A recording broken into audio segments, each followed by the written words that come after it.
Welcome to XYPN Radio, where your host Alan Moore brings you into a community of fee-only financial planners who want to profitably and successfully serve Gen X and Gen Y clients. If you're ready to get the knowledge you need from leaders in your field, learn from forward-thinking advisors, and take action on your own goals, XYPN Radio is the show for you. Here's your host. Hello and welcome to this episode of XYPN Radio. I'm your host, Alan Moore, and I'm excited to have Ed Coambs, a financial therapist based in Charlotte, North Carolina, on the show today. Ed started his career as a firefighter and through some life circumstances ended up in the finance industry. He ended up pivoting his career for a third time, going back to school to become a marriage and family therapist, and is now pursuing his PhD in marriage and family therapy. If you've listened to this show for a while, you know I'm a huge advocate for financial therapy, and it will come through during this interview. We talked through a variety of topics, including what are money scripts and how do they affect your clients' financial decisions? Should all financial planners become therapists so they can practice financial therapy? Why should planners have their own planner and even their own therapist? Overall, this interview was a great overview of what financial therapy is and why it matters. Don't tune this one out just because you don't like to talk about or think about the soft side of financial planning. I think everyone will benefit from Ed's background and perspective on this topic. Have you ever wished there was someone to handle the time-consuming tasks of researching, performing due diligence, monitoring, trading, and rebalancing your firm's assets under management, or someone to facilitate reporting, billing, and invoicing for your firm?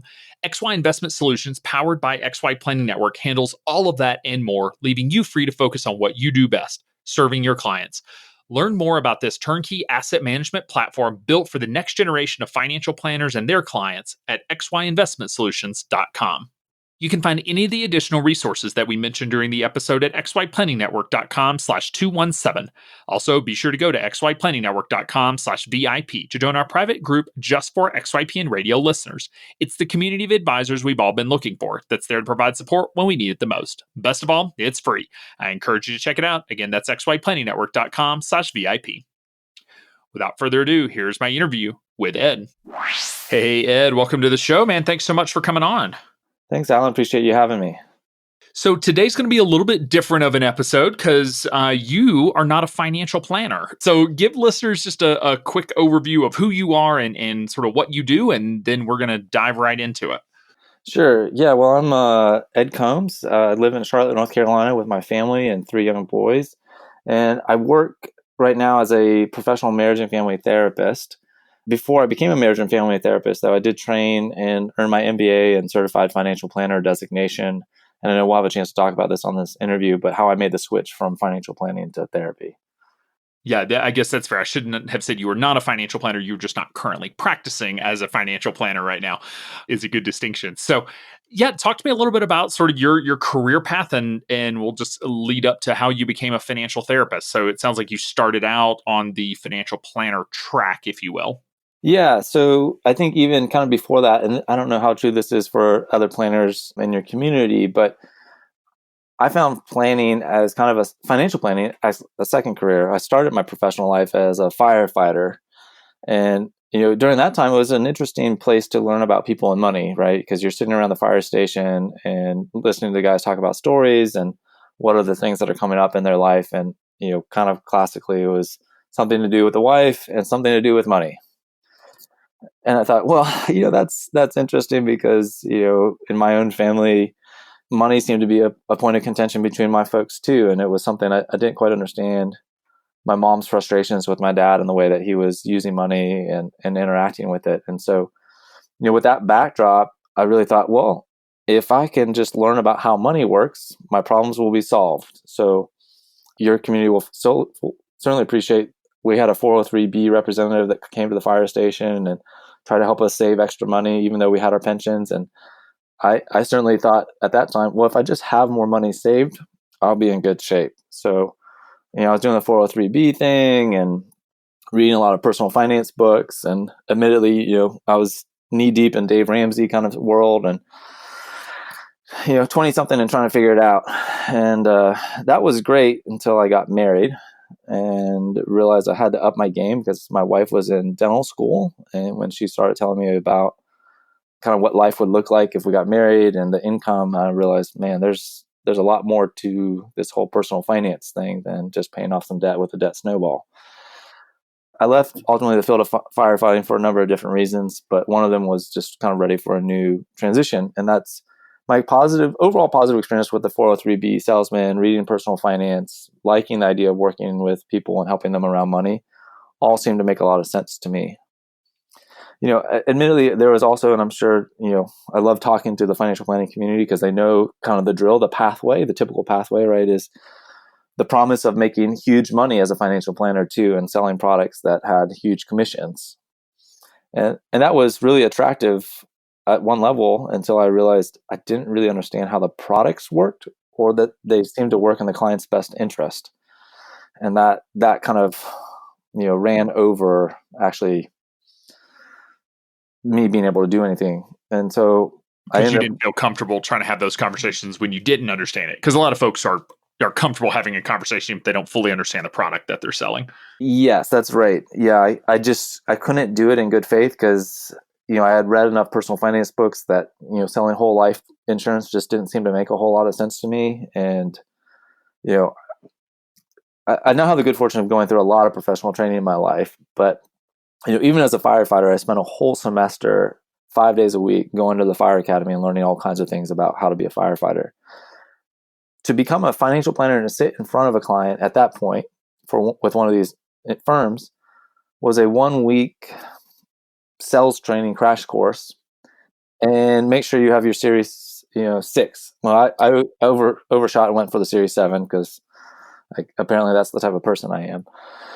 And your life and health insurance license was like, I don't really understand how any of this stuff works. I mean, I get it, but I don't get it. And it was a mess. So fortunately, one of the guys I was working with said, hey, this lasted 3 or 4 months. And then I ended up going, he said, you ought to look at Vanguard Mutual Funds. It's in Charlotte, North Carolina. They have an office and you don't have to sell anything. They have good training. And I said, well, that sounds good to me.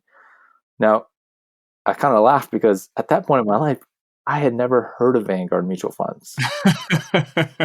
Right. So this, is, I'm smiling a little red in my cheeks right now, but that shows how naive I was about the broader landscape of financial services at that point in my life. And, I ended up going and working at Vanguard, incredible institution to work for, lots of great training, no hard sells.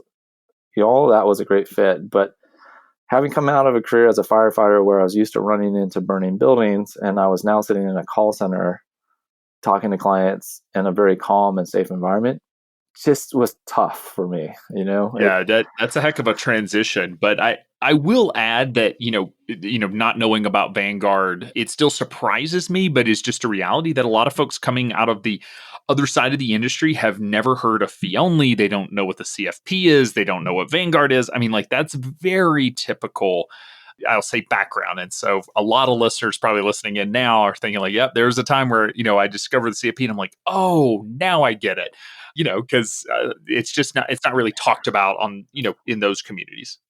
Well, and it's to their disinterest, right? If some of the institutions are showing you the bigger world, it's risky for them. So, I think that this plays into a much broader theme that that's led me to financial therapy, right? Which is really a money maturity. And George Kinder has a great, book out on the stages of money maturity. And I think it's so emblematic that your planners, if, by virtue of the fact that you're connected with XYPN, you've gone through some stages of money growth. There's no doubt in my mind. I have the good fortune of knowing a few folks, and they're committed with your group, and I just love talking with them because they are open-minded and they are willing to challenge their assumptions about what's true about money and what should I be doing to help people with money, right? So I wish I could say that, enlightenment is such an esoteric or kind of nebulous concept. And being at this point in my life, it's like, wow, I can't believe where I've come from sitting here talking with you now. And at the same time, if we were talking 10 years from now, probably even 5 years, I would be like, man, Ed, you didn't even know what you were talking about then. So it's a constant learning battle. It is a constant learning battle. It's one that I'm learning to enjoy more and more, and to be more at peace with the ambiguity and the not knowing, right? I see this a lot for myself and with other planners too, that some of their growth is stymied by this perfectionism of, I have to know everything before I do it. And so there's this just deep tension between having a good, solid base mastery on the skill set and knowledge that you need to do the job. And certainly you want to cross that threshold, I think, before you're sitting in front of clients and trying to help them with their finances. But at the same time, it's like, you got to go. You got to trust that you're going to keep learning. Got to trust that you're going to keep growing. And the reality is, your clients don't know the difference, right? So this is the good and the bad, because your clients sit in front of that insurance agent who has a Series 6 in health and life insurance exam and really doesn't understand much of anything. So anyhow, I got into financial therapy, kind of this is a new emerging field, but I left Vanguard, went back to school to become a therapist. Now, hey, you say that kind of nonchalantly, but that's a huge transition. And generally, people who are like, hey, I want to be a firefighter or a financial advisor, are not also the ones who are like, hey, let's uncover, issues around money. So, did you know what financial therapy was at the time, or did you just think therapy was, in general, was the direction you were going? Yeah, and I'm sorry, because so much of what I share is like knowledge and hindsight, right? So I want to try to be as accurate about what I understood at the time that I was making these decisions. So at the time that I made this decision to go back to school to be a therapist, and as you're listening, right? Wow, third major career transition, really within a 10-year time span.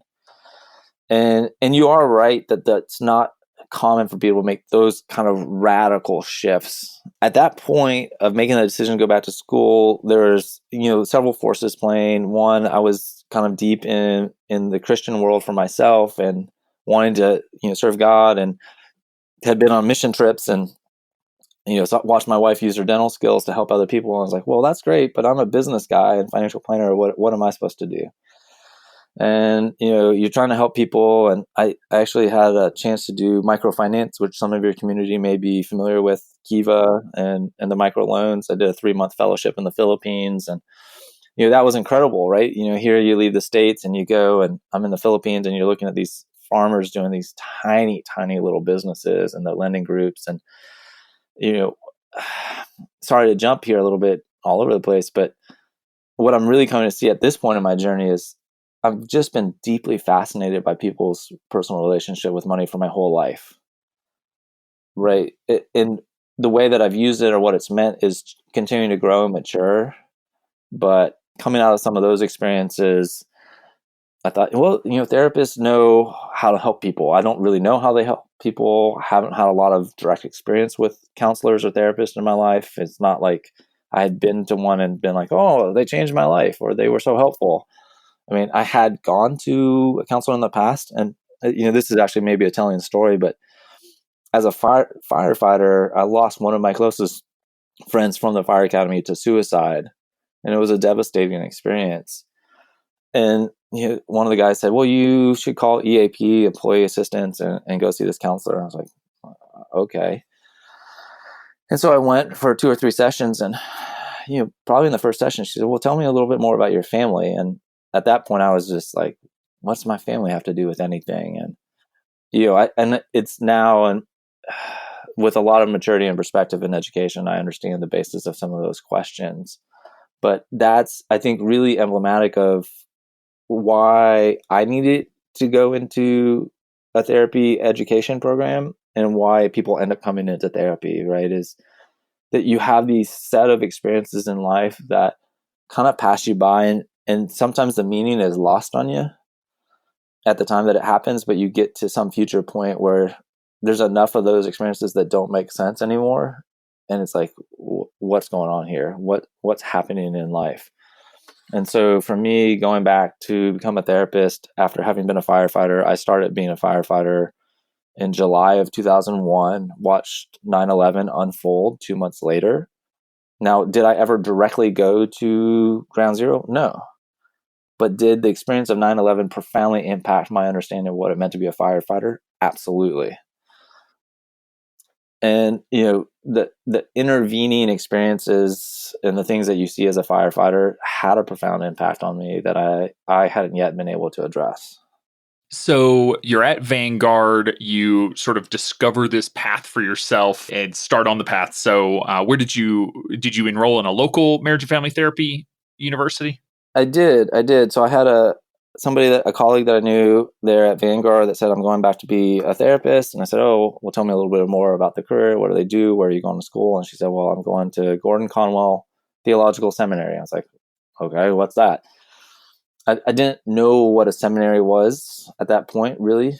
But I looked into it and realized, okay, well, they have this program where you can learn to be a marriage and family therapist.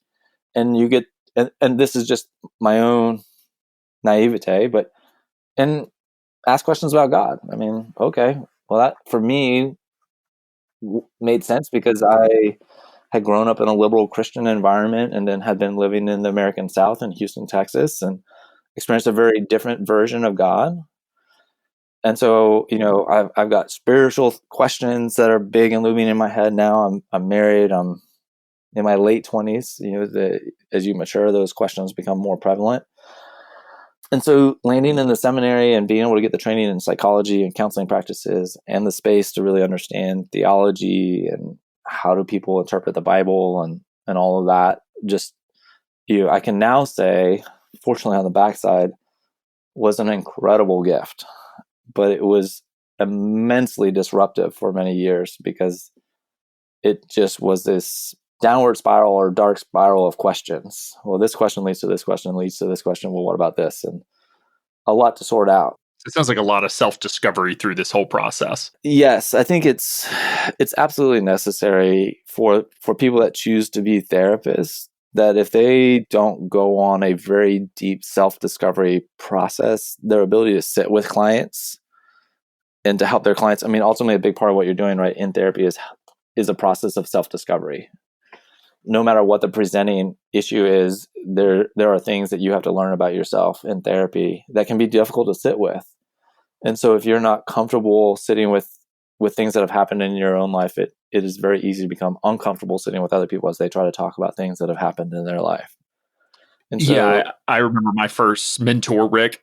You say you can only take a client as far as you've been yourself, which I think is sort of a mantra of therapy in general. Is that you can't, eschew therapy for yourself and think that you can actually help someone go to a deeper level of understanding if you don't have that understanding of yourself, because then your own stuff just gets in the way of trying to help a client with their stuff.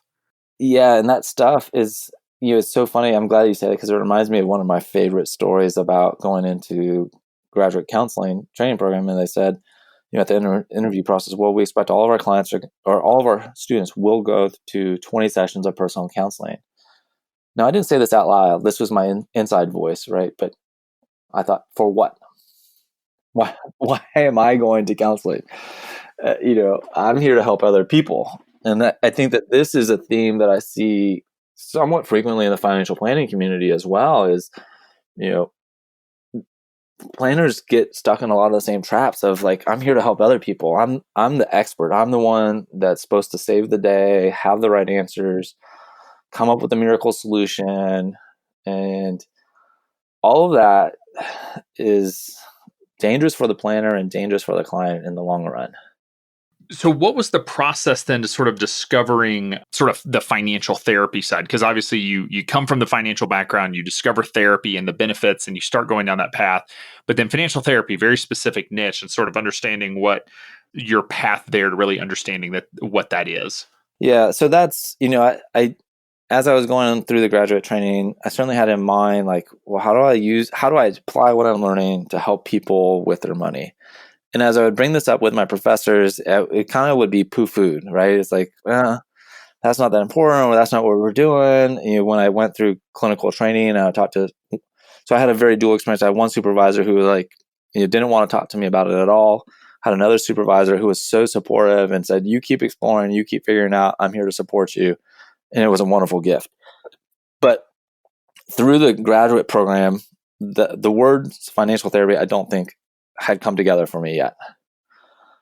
It was leaving graduate school and just being like, man, I I want to help people with their relationship with money, but I don't really know how to translate what I've just learned into helping people with their money.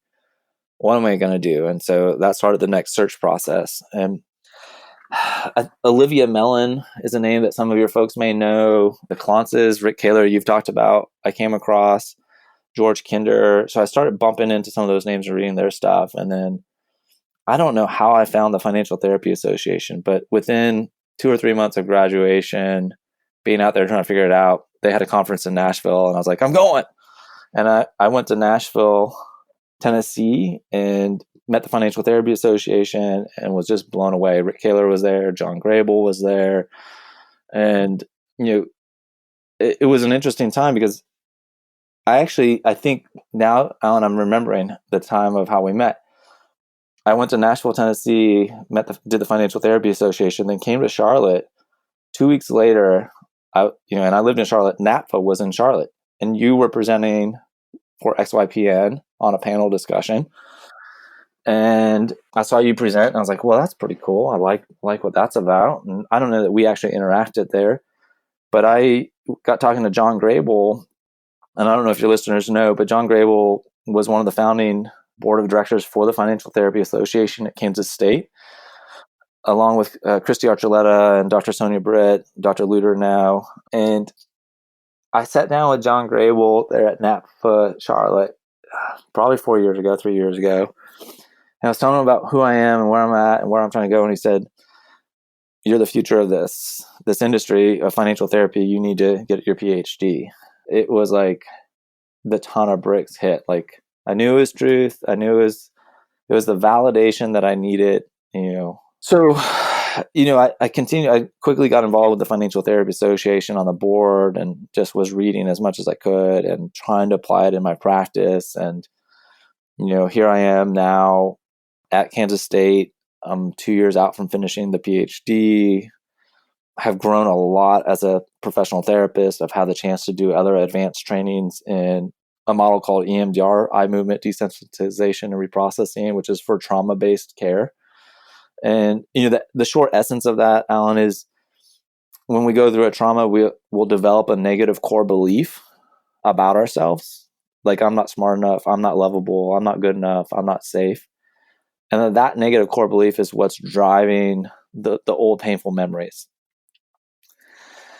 And so I think that has been such a huge help, because I've realized that when I'm working with people around money, there's often a negative core belief tied to that.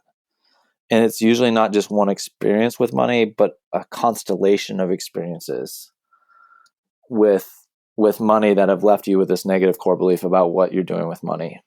And so we can really dig into that. So that's what Rick would call money scripts, or Rick and Klontz when they wrote that book. Those are really people's money scripts, correct? Yeah, I think that. So the money scripts develop off of the negative core belief, right? So the money script is the story you start telling yourself about the way that you relate to money. And so you're dealing with that scripting and learning to listen to that internal voice for that scripting to start playing out, and being able to capture it and trying to understand it and work with it instead of avoiding it, denying it, minimizing it, or playing into it.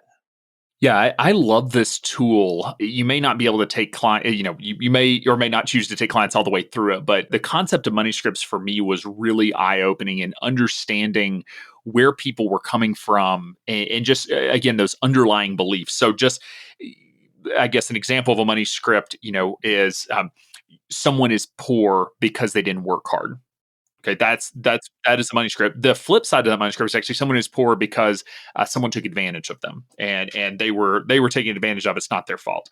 Both of those are sort of ends of a spectrum, and neither one is right and neither one is wrong. It depends on the situation. I should say neither one is right or wrong all the time.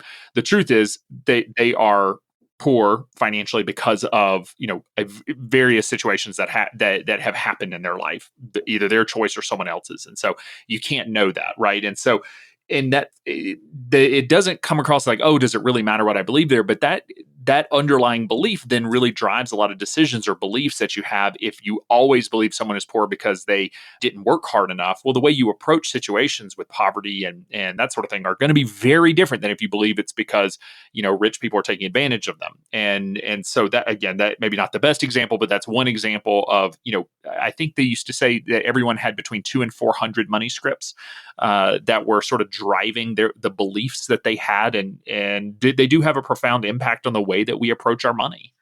Yeah, and I think that it's so and I think that that's the beauty, is we're not stuck in those scripts either. As we can take charge over our narratives and understand the narrative of where it's come from and how it's been given to us, or how we've internalized and interpreted it, it then empowers us to start rewriting or expanding the narrative. Right? So it's like, okay, if I grew up in poverty and I'm a poor person, so I can never be rich. Okay, well, that in narrative therapy world, we would say that's a very thin story.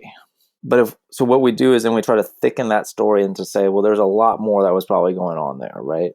Okay, yeah. So have we looked at the fact that, there's significant oppression against women that for a long time disempower their ability to enter the workplace? Have we looked at the fact that your mother experienced profound emotional abuse or sexual abuse that internalized a negative sense of self? Have we looked at your father figure, and the things that were going on in his life? Have we looked at broader systemic injustices? So there's, it's just being able to say there's a lot more nuance to typically what's going on, and that this is the challenge, is that children often over distort their sense of responsibility for the things that happen to them. They personalize. It's as if it was my fault that I was born into poverty, or that my parents kept me in poverty. Well, that's couldn't be further from the truth, right? You didn't pick your parents. You didn't pick the social location to be born into. Yeah, so it's really about opening it up and trying to make your scripts not extremes, not it is this way or it is not this way. And you want to try to get to a neutral place, right? Of it can be one way or the other depending on the situation, kind of thing. And I think even more both and. Yeah, right. That's fair. I think entering into paradox is a huge way of resolving a lot of our mental blocks around money. So talk to me about that. What does that mean? Right. So the essence of paradox is that two things that seem opposite can exist at the same time. So pragmatically, right, is like, yes, objectively, you were poor. You grew up in poverty relative to the national standard. And at the same time, your fault or your responsibility. Like, you didn't choose to be in poverty. You didn't choose that your mother was addicted to something, or that your father had an explosive rage. Those were not. Right. So you have all these different things that were happening around this one context that seem contradictory to each other. So you're wrestling back and forth between, well, was it this or was it that? And it was all of it. Yeah, and I think it's important to note, I'll just give another a personal money scripts example. And, sometimes we can dig deep and, people start to think like, when you talk about things like money scripts, it has to be about, a father's alcoholism or a mother's, sexual trauma or something like that. And it very well may be, but it can also be something what appears to be minor. So I remember when my wife was first moving out here to Bozeman, I was seeing if she wanted to go skiing. She said, no, I can't ski. It's like, well, why can't you ski? And, well, I don't ski. And we sort of ran around. And finally she said, well, I'm not athletic. And I heard that come up 3 or 4 different times in different situations of, oh, well, I'm not athletic. And she had told herself this story of, well, I'm not an athletic person, which again doesn't seem all that major. And when you really start to uncover it, things were said in middle school and high school, and events happened that sort of led to this belief. But what it did was it held her back from experiencing the joys of Bozeman, Montana, and why we were here. And I'll say that was an easy one, because all I had to do was sort of call it out and say, like, you keep saying you're not athletic. That's not true. And she's very self-aware, was able to just sort of say, like, oh, actually, I think you're right. And so, what seems minor, but that has a tremendous effect on your life. Even something as minor as just this belief of, I'm just not an athletic person, because therefore there's 100 things you can't go do. So just for listeners, that we can go really deep with this, and I know it's going to feel like, oh man, I'm in a therapy session right now. But, this is how deep the human brain goes, and recognizing these are the situations that your clients are dealing with. Well, and I think on that note, right, is just to be able to say the human brain is hugely associational, right? It is always making connections. It is always filtering information, whether at the conscious or unconscious level. And so we all have this deep repository, and it's a wonderful thing the way we're designed. Right? If you think about if the brain was not associational and could not learn and absorb lots of things and hold it to help direct you through lots of varied life experiences. Like, think about if you had to wake up every day and relearn how to walk. What a pain in the ass that would be. Excuse my language. Right? Thank God that even as funky as some of our relationships can become with money, that's a technical term. You can look it up. As funky as our relationships can be with money, most of us understand intuitively how to walk into a grocery store and buy the groceries we need. Most of us know how to go to the gas pump, put our credit card in, and get gas in the car, right? We know how to do loads of transactional things with money. We understand all that because we've learned it, we've internalized it, we've seen the processes. They're automatic for us, right? So it's a beautiful thing that that's the way that we're designed, but we have to understand that's some of the limitation of our design as well, is that we've observed, picked up, internalized other things that are not productive, or probably more likely were productive at the time that you learn them, but are no longer helpful now. Yeah, I remember Rick used to say, with a money script, imagine that you had a line from your favorite movie or a play that, there's a line from Macbeth that you love. If you take that line from Macbeth and then put it in Romeo and Juliet, it doesn't make any sense anymore. It made sense in the context in which it was said. And, I think that's a good framing for what you're talking about, that when something is learned, it makes sense and it works. That was the other thing, is money scripts are not always bad, that many times they work, but once it stops working for you is when we really need to address it. But is recognizing that it worked for you at the time, but then as things evolve and as things change, it may no longer be working for you, maybe holding you back. Yeah, and so I think kind of continuing to build on this money script thing, one that I'll share with you kind of out of the Combs family book is, so we have been doing a good job saving and setting aside money over the course of our 13-year marriage. And we've hit a personal money milestone. And I was working with my financial therapist actually on this. And I was telling her about it. And I said, I've gotten into somatic psychotherapy, which we can talk about that later if you're interested. But it was this sense of how it feels in my body to have achieved this money milestone. And my arms instinctively went up, and I wish you could see it, but if you can imagine, my arms are like locked in by my sides and with my hands kind of up, holding up. It's like, and it's just like this, it just feels like so much weight, this money milestone. And so again, right, we can look at this as like almost paradoxical. Like, I'm having this good thing happen to me. We've achieved a significant financial goal in our life, but it feels so heavy to me. And this is where the money script comes in, is because my internalized money script is people my age don't have this level of money milestone. Well, if we roll that back, that comes out of my days of being a firefighter. And I remember, one of the guys talked about, I've got, $100,000 in my 403B account. And at that time, it was just like, blew my brain away. So much money. And now, our money milestone is significantly more than that. And we're at the same age that guy was then. So, this is the nuance and subtlety of money scripts. And of course, intellectually, rationally, I understand how we've gotten here. I know mathematically how we got here. I know discipline-wise how we got here.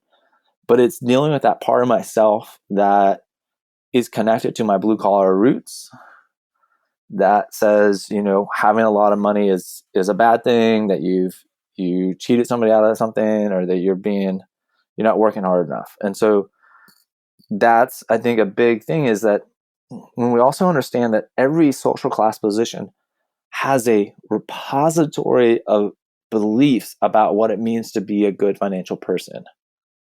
as well as what it means to be in another financial class, right? That we all have beliefs about our own as well as other people's financial situations. Absolutely. And that becomes a huge issue that I'd love addressing in financial therapy is dealing with issues of crossing social class. This is something that comes up with sudden money, I believe, with winning the lottery and that sort of, or just coming into a lot of money when you have these beliefs about other social classes. And just extreme example, if you've grown up in poverty and you win the lottery and suddenly you're wealthy, but you believe wealthy people are evil because they stole all their money, you don't want to stay wealthy, right? Because you're an evil person and you don't want to be an evil person. So you have to get rid of the money. And no one, I don't think anyone consciously has that discussion with themselves of, oh, wow, I'm rich now and I don't like rich people, so I should become poor. But we make a lot of decisions that are really driven by that underlying belief that from the outside, as a financial planner, when we're working with that client, seem absolutely crazy. But when you really understand it from their perspective, it makes a lot of sense sort of where they're coming from.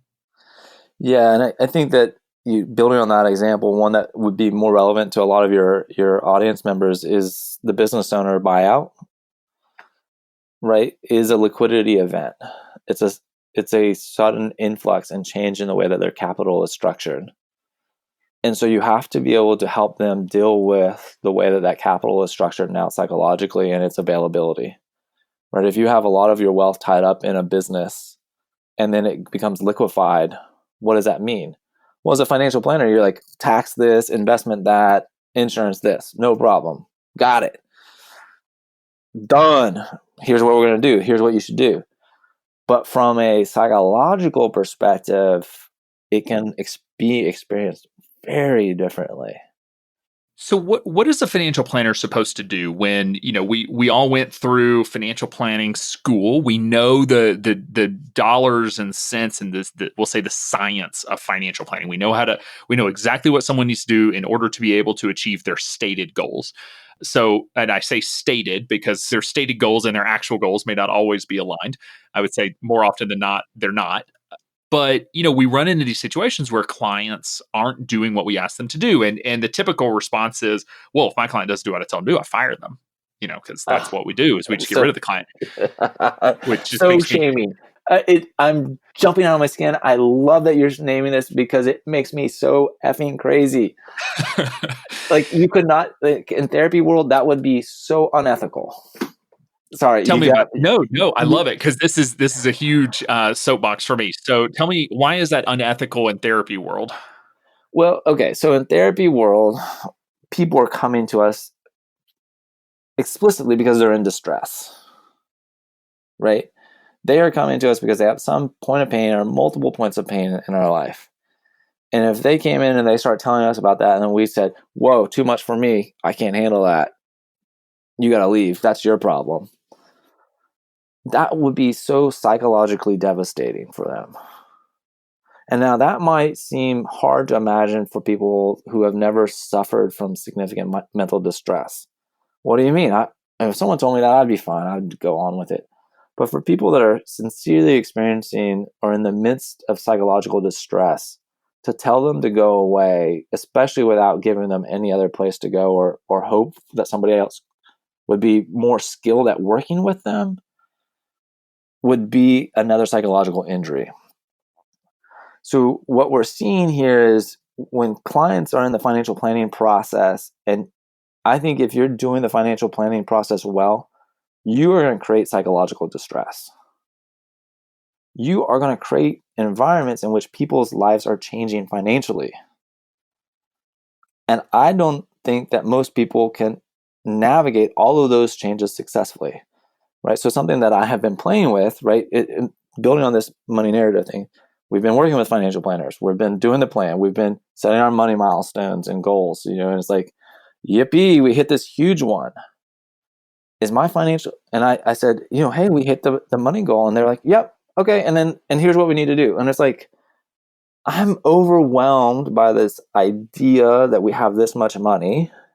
Like, it's a great thing, but there's psychological distress for me. And I know I'm not the only one that has these experiences. So, this is where I think the next wave of financial planning really is going to be able to go and to recognize and be able to be okay with talking about the reality of mental distress, talk about the reality of depression and anxiety, talk about fear and shame, all these what get labeled as dark or negative emotions. And I'm just not a fan of naming any emotion as good or bad. I think that's a value judgment about an emotion.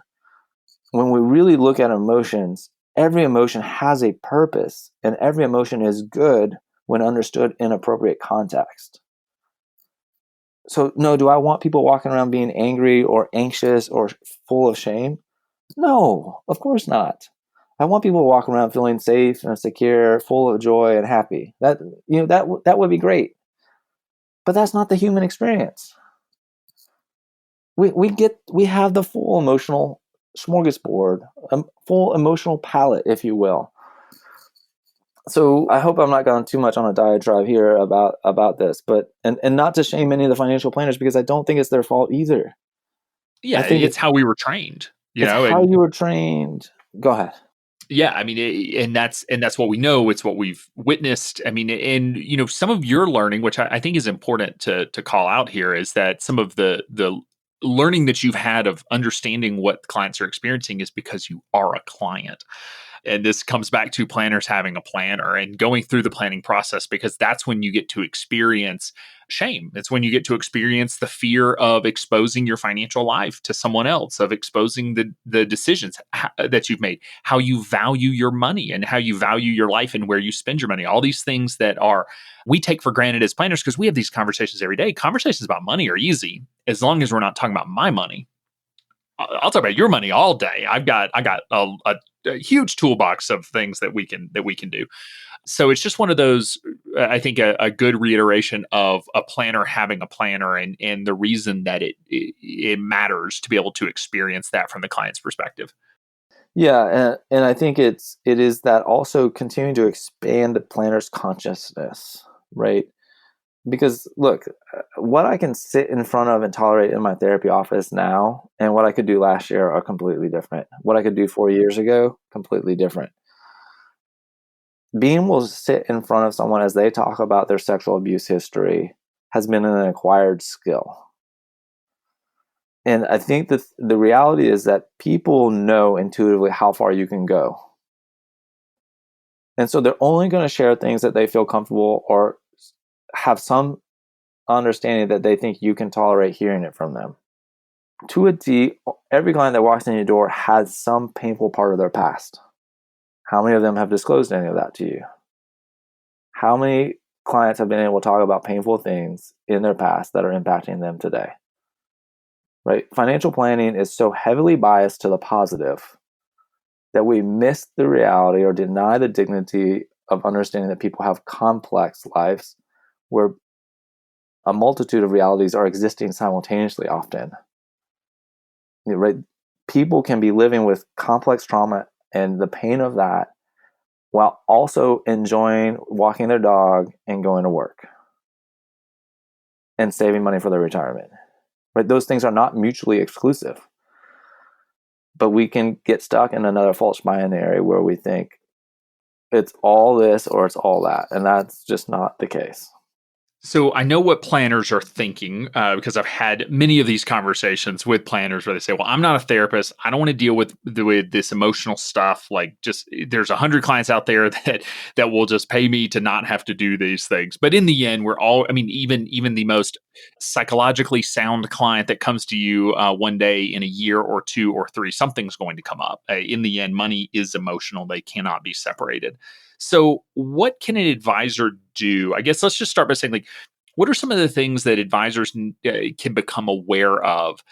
When they're working with a client that has experienced trauma, and that comes up, or maybe has a mental health condition that they're struggling with. I remember one of my financial planners that I interviewed for my thesis, for my master's thesis, in looking at financial therapy, was he dealt with, their niche was business owners, and they had this super high prevalence of mental health disorders, because many of us that are entrepreneurs became entrepreneurs because we couldn't have normal jobs because of being ADHD or bipolar or whatnot. So I actually think advisors deal with mental health issues more than they may recognize.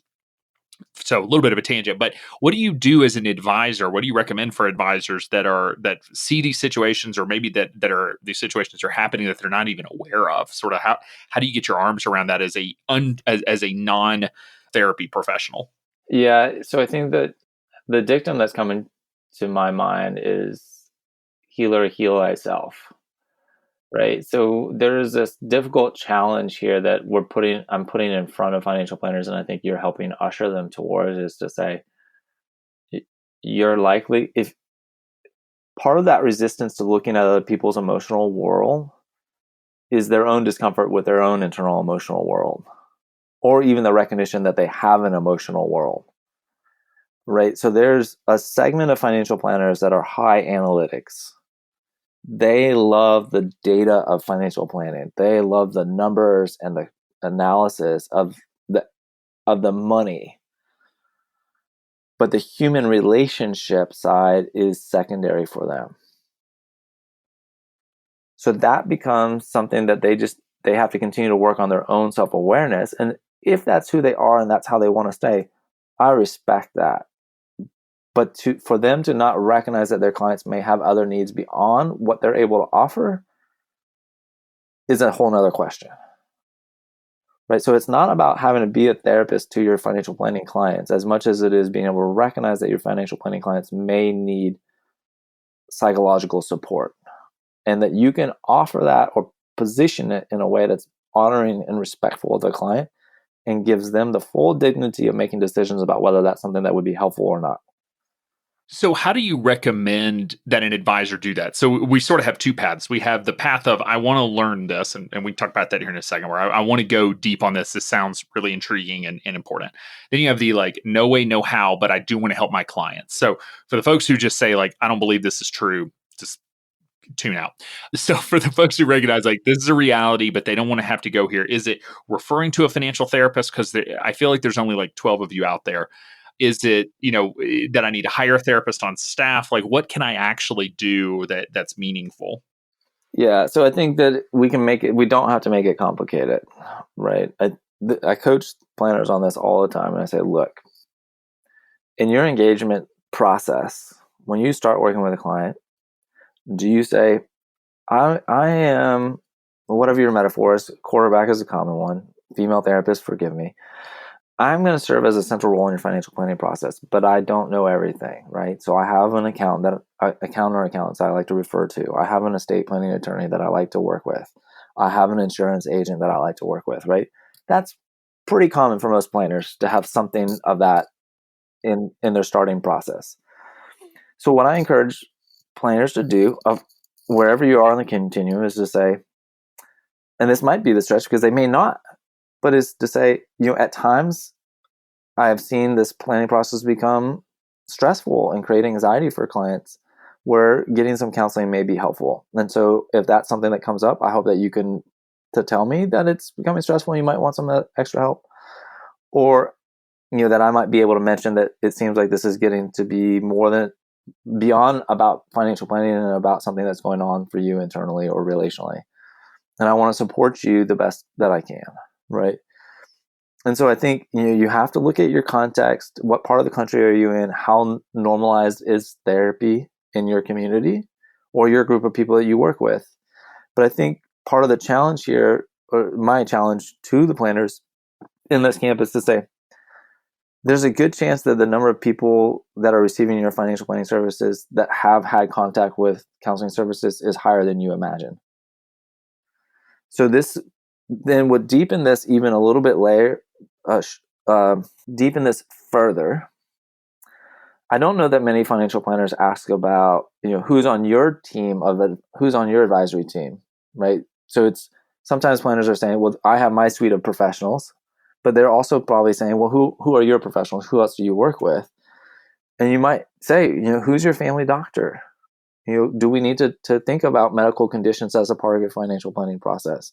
Do we need to think about mental health conditions as part of your financial planning process? And this is where things can be really interesting, right? Because I like saying, what are the two biggest risks never assessed for in financial planning? Divorce and dysfunction. They're not. Yeah, it's true. And divorce is the greatest destroyer of wealth in our country. And yet, as advisors, we very rarely recommend that a client couple invest in their relationship to avoid it happening. Or even ask about their overall relational functioning. How do you know, on a scale of 1 to 5 or 1 to 10, how strong do you feel like your relationship is at this point?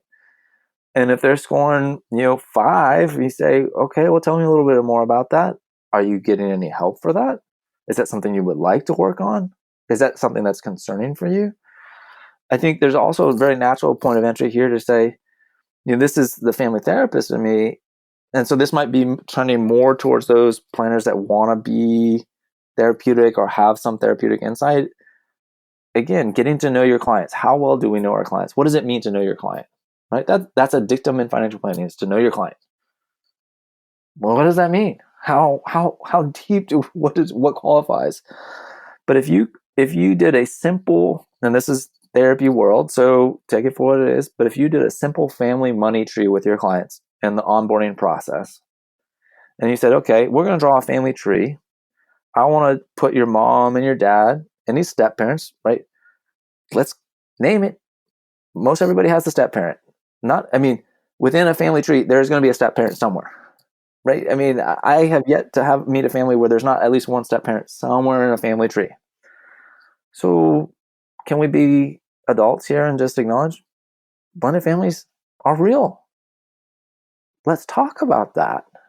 That's a whole other area, Alan, right? The blended families and being able to talk about that in the planning community is like, no, we just want to pretend everybody has this perfect nuclear family where nothing bad happens and it all works out, but we'll buy insurance just in case. Does that resonate? Is that it does. And I think a lot of it, again, just comes down to we were never trained in how to have these conversations. I'm so jealous now that at the University of Georgia, where I graduated from, they now had the master's students go through a practicum where they actually have to sit with a client, have a client meeting, and it's recorded because it's a therapist. This happens for 2,000 hours while you're in school. And then you have like 2,000 or 3,000 hours after school that you have to practice before they'll have actual client contact hours, not of, writing notes like we get to count. But I'm so jealous of that because you have the opportunity to learn how to communicate. You have the opportunity to learn how to ask the next question, but it's also encouraged that you go deeper yourself. And that's where we're, talking about that therapists are encouraged to have their own therapist. I don't think I've ever met a therapist that didn't have their own therapist, nor would I trust them. Oh, you must not really believe what you do. And again, it comes back to this planning, having planners having a therapist, and going to these depths for themselves and their families so that they can really help clients identify issues for themselves. Well, and I think that's a really interesting point too, right? Is I think being a financial planner maybe let me be careful here. There are a number of professions where people take on tremendous liability for people's life, right? Firefighters, pilots, doctors, and financial planners. Financial planners are the modern day priest, right? Your job is to sit with this family and to help them make sense out of their life and to figure out how to plan their resources so that as they navigate life, they have what they need. If that's not a high calling, I don't know what is. It's a pretty high burden to put on financial planners. And I'm not disagreeing, but I'm sure a lot of advisors are thinking like, there is no way I would consider myself a modern day priest. Right. And so I don't mean any offense by that. But I do think that planners need to be challenged for understanding what role they represent to their clients. Not what they think they represent to their clients, but what their clients think they represent to them. Because that's what really matters. It's very easy, and I heard you say this earlier, right? As planners, it's very easy to run circles around our clients in our investment acumen, tax knowledge, insurance strategy, all of that stuff. We should be able to. That's what you're getting paid to know. But we discount how much fear and anxiety there are for our clients that don't have that information and how much trust they're placing in our hands to help them get from point A to point B to point C to point D to point Z. And yes, X, Y, and Z, we don't fully know what's going to happen. But that's okay. But we've got to still work with that anxiety of the uncertainty, which is yet a whole nother area of being a therapist too, right? Is part of being a therapist is really being able to trust the process and that clients can change on their own and in their own time. And that is not our job to dictate how fast they grow or change. And this is where like the whole planning model is not conducive to psychological growth and change for clients. Most planners' practices are structured on a 2 to 3 meeting intake process and a once a year or biannual review meeting for an hour. As a therapist, I can tell you that's not going to be enough time to change people's psychological structure for their health, right? This is also, I get the pushback, and I agree with it in a lot of ways. Not my job, not where I want to spend my time, not the best use of my time. That's okay. But let's not think we're the only relationship in town here. But also have a place to send that client when those situations arise. Right. Yeah, absolutely. I mean, I think it is that, right? I have my own bias, right? I think every financial planner should be a financial therapist. Not literally, but because financial therapy has become the passion of my life. I want as many people to know about it and to engage in it as possible. That doesn't mean it's right for everybody, and it doesn't mean everybody has to go, neck deep in it. But I think it's, when we think about using a healthcare term, the continuum of care. Where are you on the continuum of care for this person's financial life? Are you, an LPN nurse, an RN, a PA, a doctor, a specialist? Where are you on that? Do you understand where you're at in that continuum of care? And do you know who the other network of care providers are? Do you have some base understanding of what value they bring into the system? I mean, I heard a heartbreaking story the other day, Alan, where a planner was ripping the paraplanner, saying, "You're not that valuable. I'm the one that does all the work." It misses the point. I think it's really important to recognize that, how do I say this? You say you want every planner to be a financial therapist. And what is hard about it all, and I know from the early days of the Financial Therapy Association, we sort of regretted naming it Financial Therapy Association because therapy is it's a loaded term and it is a medical term that when you say, I want everybody to be a financial therapist, you don't, I'm presuming, and you correct me if I'm wrong, you don't literally mean, I wish every financial planner was also a therapist that could do therapy in the office with their financial planning clients.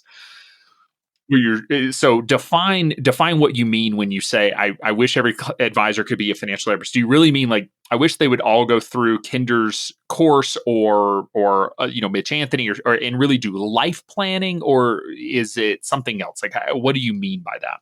Yeah, I appreciate you slowing down and catching that. And I tried to say that after I had said it because I realized it was in my own excitement and exaggeration, right? It was a hyperbolic statement.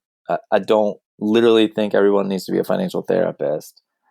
But what I do think every financial planner can take on is an understanding that we all have a complex mental life and that our mental health is an important part of our financial health.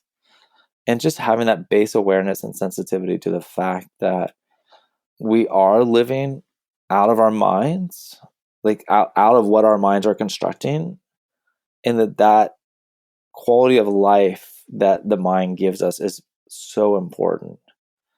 It's that kind of age-old, like, great if you build all the wealth, but if you can't enjoy it, why bother? Right? If your life is a living hell, but you have all the money in the world, is it worth it?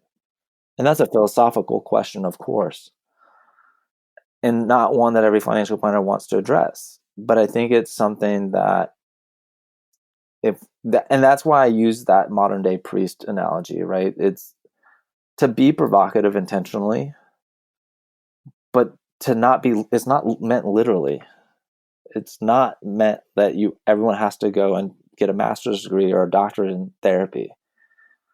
I think the tension that I've really had to kind of live into, to be quite honest, is I've had to give up a lot of my knowledge as a financial planner. I am not current on the standards in 401k contribution limits and tax, whatever. There's a lot that I realize that I'm not learning that a really good financial planner is staying on top of. There's a developmental art to being an excellent financial planner where there's so much learning that happens after getting those CFP marks that allows you to be so effective with your clients.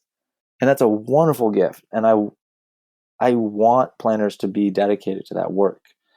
But for that group of planners, this is kind of that prong of the split in the planners. For those planners that don't want to really get into the psychology stuff, fully respect it. Good for you. Good to know your limits. And at the same time, just be open to recognize there's other things going on. For those that want to go deep down the path, yes, look at George Kinder's program. I would say I'm going through something with Barry Tesler, who I think has put together an incredible year-long money school that deals with much more of the therapy stuff. And it has opened up spaces inside of my body and my mind I had no idea were there. And so I think that there are the resources emerging out there. There are the books. Of course, the go-to book is Facilitating Financial Health by the Clances and Kaler. Wonderful place to start. So, I think we're going to see in the planning community a range of practitioners engaging in different depths of work.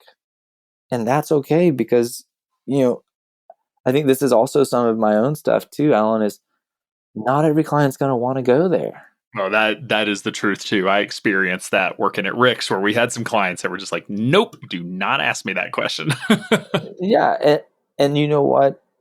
I got a lot of therapy clients that don't want to go there too, and it's okay. I say, look, my job as a therapist is to get in and to try to know you as best as I possibly can, and to sometimes ask you challenging questions that stretch your understanding of yourself. But if it ever hurts or takes you further than you want to go, you always have the right to say, no, I don't want to go there. Because I don't want to break your boundaries, right? It's you want to treat people with ultimate respect that they know what's best for them. And so trying to impose financial therapy on people is so counterproductive. I will say one of the other recognitions that I've had, I think it actually came out of a conversation with Dr. Archuleta at a conference, or it was a couple years ago now. But anyway, that historically, when we have worked with older, wealthier clients that had already built wealth, many of them had already addressed many of the issues and many of the roadblocks that they had around money. Not all of them, and it doesn't mean just because you're rich doesn't mean you don't have money scripts, but they had addressed many of the issues, and so they were hiring a planner to really help them refine sort of their situation. And I think that's one of the differences in what I'm seeing throughout XY Planning Network and just sort of the planning industry in general as we start to shift towards working with clients that don't yet have wealth. That also means they don't yet have the foundation for building wealth, and they haven't yet addressed many of these issues that maybe some of our older, wealthier clients have. And that if you're working with younger clients and clients that haven't yet laid that foundation, recognize that a lot of the work that we are doing with these clients is foundation building. And it is going to be more psychological and dealing with some of these things than maybe historically we've just based on the clients that we're serving. So I think it's also just a recognition that when you're working with clients that are building wealth, I think you're going to face many of these issues much more often, and they're going to be much more in your face because they're going to be holding someone back from achieving that next step than maybe, again, than we may have experienced working with a previous client base. Yeah, I think that's probably very right. I think that there's an efficiency thing, right? We know there's this, how do I say this? There's a power in learning things for yourself, and there's efficiency from learning from other people. And finding that balance is really difficult. But I think for the wealth accumulating population, especially if they're coming families that have not accumulated financial stability or wealth for themselves, there's going to be a lot of objective knowledge that needs to be learned about how to manage the money, and then psychological growth and development that's going to need to work, right? So this is also, I think, a big kind of pushback too, is let's not make financial therapy all about pathologizing people, right? And saying everything is problematic and that, that's what we're looking for all the time. I think even within some schools of therapy, pathologizing at all is counterproductive. So we don't need to go down that whole road, but I think really what we want to look at is the mind and its needs to relate to money can function on a continuum from needing healing to growth and development. And having the wisdom to know when and what and how much of each is really what's so critical. And that's an ongoing dialect between the individual and the professional. Like, I think that kind of trying to bring this conversation really full circle. So much of what I'm talking about right now would have been so lost on 20-year-old Ed. Right? I'm 38 now. And a lot of what I think about, even with my wife, I love her and she's supportive and she's gracious. But some of the conceptual ideas that I try to talk to her about are like, she's not quite there yet. And that's okay. Because this is not her area of focus, right? I think this is also, I'll use yoga as an example, is not everyone wants to be a money yoga master, right? Some people are perfectly happy with being, able to do 5 different postures with money, and that feels great to them, and they just want to maintain that. Great, no problem. For some of us, we want to stand on our heads and have our legs split wide open, just be doing these crazy things with money and the way we think about it, right? Great. You need someone that can help you with that too. Does that make sense? It does. Like I said, it's a tough conversation. And I think just sort of wrapping up, this hour has absolutely flown by. I love this topic. Some of our listeners may be rolling their eyes at me, but I think this is, when we say real financial planning, this is what I mean. There's a lot of terms out there for life planning and financial therapy. And in the end, this is real financial planning. And I think it's important to note, you don't need to become a therapist. The truth is, doing financial planning, wearing a financial planning hat and being a therapist hat at the same time is most likely not even possible for ethical reasons. It's just not. It's not the way that there have to be clear lines. But it is a recognition and understanding that you can go deeper with your client, really understand where they're coming from, and that there are resources out there that are starting to explore this blending of psychology and money, that they are not distinctly different, that you can't have one without the other, that, in the end, money is the number one stressor. It's number one reason for divorce. It's number one reason for male suicide. Money matters in mental health situations, and in the financial planning office, psychology matters and what we're facing there matters. And so, if you want to go deeper, I love the book Facilitating Financial Health. We have George Kinder doing a pre-con at our conference this year for a pretty significant discount. If you want to come do his 2-day intro, just to sort of get an overview, go out to the Financial Therapy Association conference, read the Financial Therapy Association journal. It's a legit academic journal on all the various work that's being done across this, because Financial Therapy Association is really a blend of financial planners, therapists, social workers, professors, and academics. It's this really cool blend of people who are really trying to address it. But I think overall, I hope what listeners take away from this is just a recognition that this stuff exists and this stuff is real, and don't ignore it, and don't be afraid to go hire your own therapist and your own financial planner to see what all you can learn about how you can better help your clients. Yeah. Yeah, absolutely. Well, Alan, it's been an incredible honor to talk with you, and I think it's wonderful everything that you're doing with XYPN and the professionals there. The people I've come across have just been fantastic, and I hope that the work that you continue to do to support those planners flourishes. People certainly are welcome to email me at ed@Carolina's Couples Counseling if they want to follow up, if they have things they agree with, disagree with, or have questions about. I'll be happy to try to answer those questions for them. And this is, it's just exciting and a privilege to work with people on money. And it is demanding and challenging and disheartening at times. But if we can bring ourselves back around to just what a privilege it is to work on this important part of people's life, I think that really gives the juice to keep it going. I love it, Ed. Thank you so much again for taking time to come on the show, man. I appreciate it. No problem. I look forward to being in touch in the future. Have you ever wished there was someone to handle the time-consuming tasks of researching, performing due diligence, monitoring, trading, and rebalancing your firm's assets under management, or someone to facilitate reporting, billing, and invoicing for your firm? XY Investment Solutions, powered by XY Planning Network, handles all of that and more, leaving you free to focus on what you do best, serving your clients. Learn more about this turnkey asset management platform built for the next generation of financial planners and their clients at xyinvestmentsolutions.com. Be sure to join our VIP community at xyplanningnetwork.com/VIP to hang out with other XYPN radio listeners, ask questions for future mailbag episodes with myself and Kitsis, and to finally find a community of like-minded financial advisors. Thanks so much for joining me today. We'll see you next time. You're not alone, and you're not crazy. It's scary starting, building, and growing your own financial planning firm. And that's why we put together a free private community just for you, the Cutting Edge Financial Planner. Go to xyplanningnetwork.com/VIP or text XYPN Radio to 33344 and join a network of thousands ready to change the lives of Gen X and Gen Y clients.